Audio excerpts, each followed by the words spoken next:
Sa ibang balita, inimbestigahan ng Bureau of Immigration ang mga naglipa ng fake identity na gumagamit ng mga lehitimong dokumento. Balitang hatid ni Salima Refran.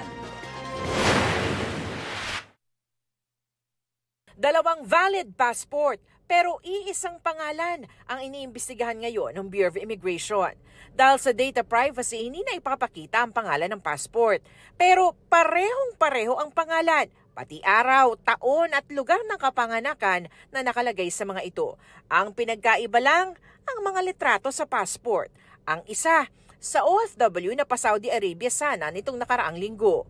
Pero lumabas sa records na ilang beses nang nakaalis ng bansa ang pangalan sa passport. Sa pagkakakwento niya, may nagproseso daw po ng kanyang application way back in 2016.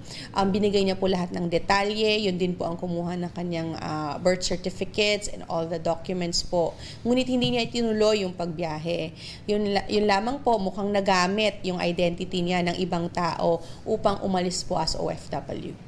Umamin ng babae na nagbayad siya ng 1,500 pesos noon sa isang recruiter para baguhin ang edad para mag-qualify sa trabaho abroad.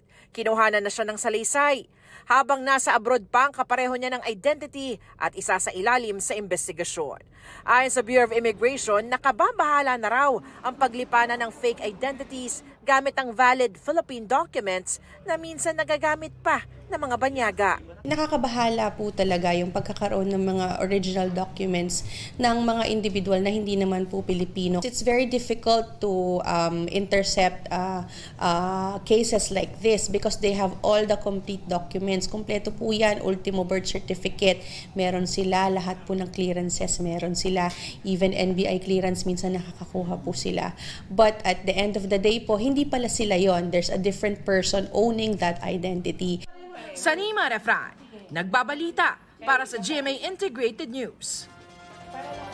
Kapuso, para sa mga maiinit na balita, mag-subscribe sa GMA Integrated News sa YouTube.